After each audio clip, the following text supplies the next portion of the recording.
In this video, we're going to be solving radical equations where extraneous solutions occur.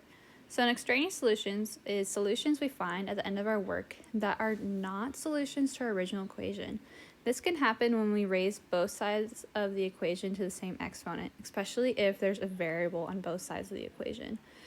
So it's really important that we always check possible solutions by plugging them into our original equation. It's going to be an extraneous solution if when you plug it into the original equation, you end up with an untrue statement. So let's look at some examples. First one, I have x plus 1 is equal to the square root of 7x plus 15. So here I see that my radical is already isolated. So I can go straight to raising both sides to the second power to get rid of that square root. So x plus 1 squared, remember x plus 1 squared is the same thing as x plus 1 times x plus 1. So you could go ahead and distribute from there. However, if you remember the perfect square pattern, we see this is my A, this is my B, that is going to be equal to A squared plus 2AB plus B squared. So my A here is x, so I get x squared plus 2 times A, which is x, times B, which is 1, so plus 2x, plus B squared, which is 1 squared, which is just 1. When I square the right-hand side, I end up with 7x plus 15. Now I see that I have a quadratic equation here, so we're going to have to use what we learned about quadratics to solve this. I know I need to have all my terms on one side, so I'm going to subtract 7x and 15 and move them over to join my x squared term. And so I end up with x squared minus 5x minus 14 is equal to 0. And now I see that I can factor this. I see that negative 7 times 2 gets me negative 14, and negative 7 plus 2 gets me negative 5. So this can be factored to be x minus 7 times x plus 2 is equal to 0.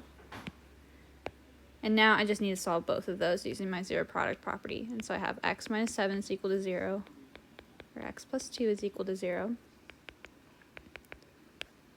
So I get x equals 7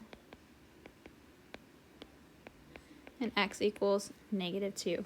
So those are my two possible solutions. However, I need to check and make sure that when I plug both of these into my original equation, that I end up with a true statement. So I'm going to first plug in x equals 7.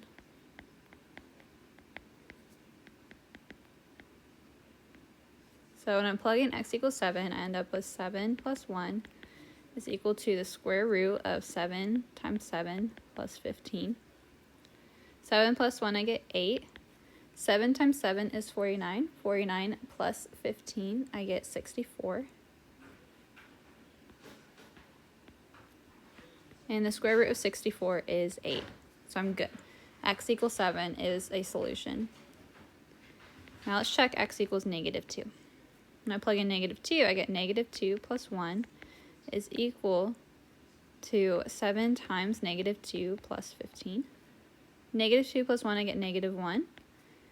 And then here I get the square root of 1.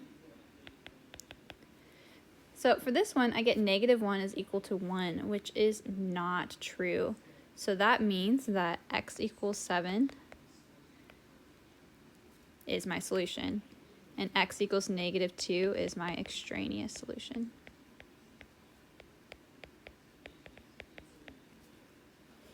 Okay, let's look at one more example. So here I have 10x plus 9, square root of 10x plus 9 is equal to x plus 3. So my first step, since my radical is already isolated, is I'm going to square both sides to get rid of that radical.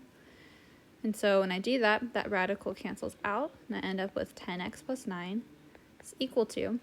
Here I again have that perfect square pattern that I can use.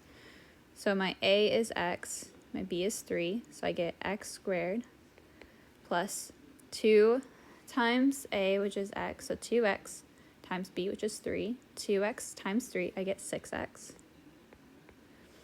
And then plus B squared, which is 9. Again, if you don't remember that, you could go ahead and multiply this out with using your distribution. Again, I have a quadratic here, so I know I'm going to have to move all my terms to one side. So I'm going to subtract 10x and subtract 9 to the other side. So I end up with 0 is equal to x squared minus 4x, and then my 9's cancel out. Here I can factor this with using GCF. I see they both share an x, so I have 0 is equal to x times x minus 4. And so that means my two equations are x equals 0, where x minus 4 is equal to 0. So I get x is equal to 4. So I have two possible solutions here, but now I need to check and see which one is a solution and which one, if any, is extraneous. So I'm going to first check x equals 0. So I'm plugging in 0 wherever I see an x. And so I have 10 times 0 plus 9 is equal to 0 plus 3. So I have square root of 9 is equal to 3. 3 is equal to 3. So x equals 0 is definitely a solution. Now let's check 4. So I have 10 times 4 plus 9 is equal to 4 plus 3. So I have square root of 49 is equal to 7. So this time both of them are solutions. So my answers here are x is equal to 0 and 4. And we did not end up with any extraneous solutions this time.